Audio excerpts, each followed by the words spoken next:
Hi friends, आप लोग का स्वागत है फिर से एक बार इन टेक यूट्यूब चैनल में। तो इस वीडियो सेशन में हम जानेंगे एसओपी के बारे में। That means the standard operating procedure. Actually SOP होता क्या है?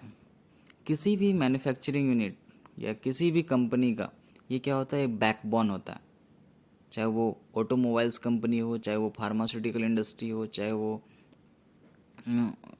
कैटल फीड मैन्युफैक्चरिंग कंपनी हो, कोई भी कंपनी हो, उसकी जो बैकबोन होती है वो क्या होती है? एसओपी होती है। Okay, standard operating procedure.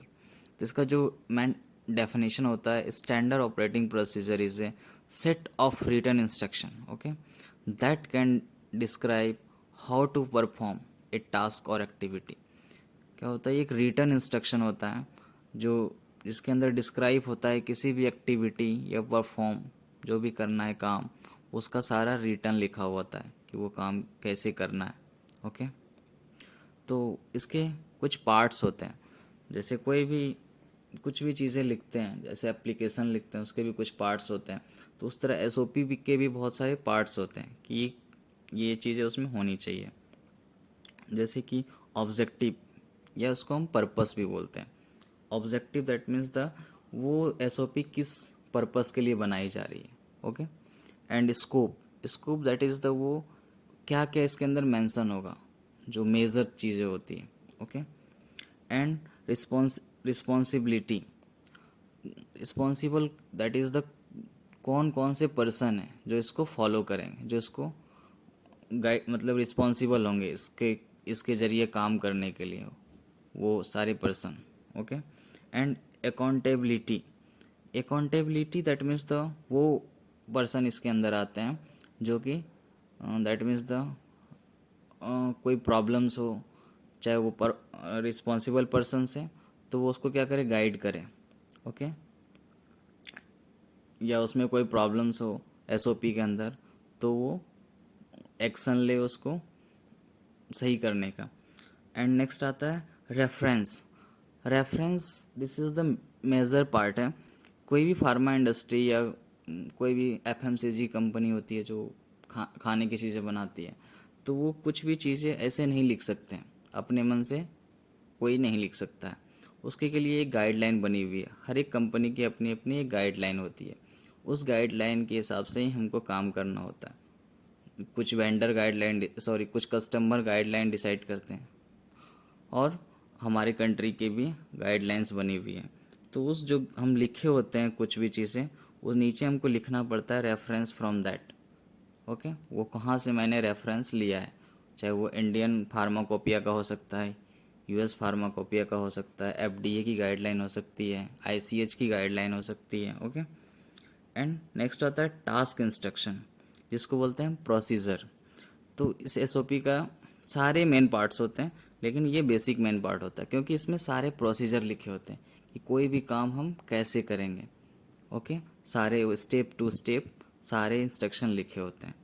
And next and final आता है डॉक्यूमेंट, जिसको हम एनेक्सर भी बोलते हैं।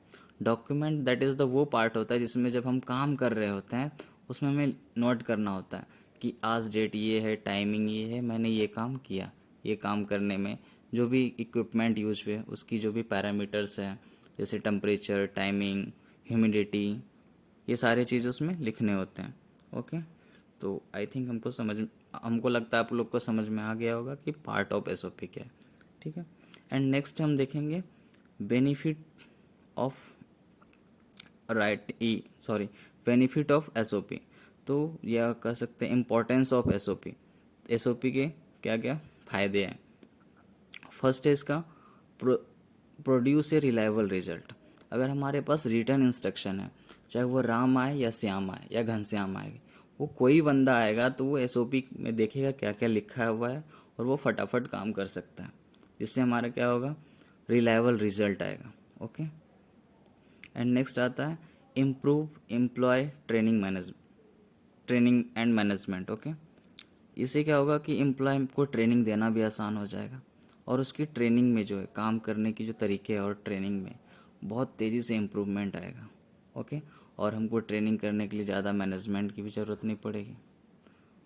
एंड नेक्स्ट आता है फाइंड गैप। तो हम क्या कर सकते हैं, एसओपी के ज़रिए अगर हम चेक करेंगे तो हमें पता चल सकता है कि इसने कौन सा स्टेप छोड़ दिया, कौन सा स्टेप नहीं किया, या क्या मिस्टेक हुआ है। तो ओके, तो हम अगर हमारे पास एसओपी है तो हम गैप, जो हमारे काम के अंदर गैप आते हैं, कुछ भूल जाते हैं, कुछ प्रॉब्लम्स आते हैं, वो हमको फाइंड कर सकते हैं। ओके, उसको हम पॉइंट आउट कर सकते हैं। नेक्स्ट आता है इंक्रीज सेफ्टी। अगर हम एसओपी में सारा कुछ लिखा हुआ है तो हम क्या होगा कि सेफ्टी के चांसेस उसमें बढ़ जाएंगे। अगर उसमें लिखा है कि 10 ग्राम सॉल्ट ऐड करना है तो हम 10 ग्राम सॉल्ट वेट करेंगे और ऐड कर देंगे।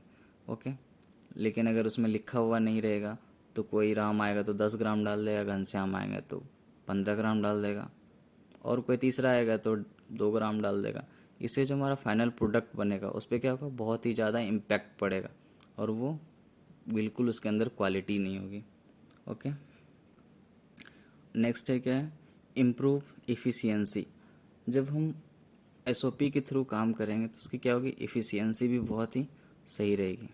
एंड नेक्स्ट आता है स्टैंडर्डाइज्ड कस्टमर सर्विस।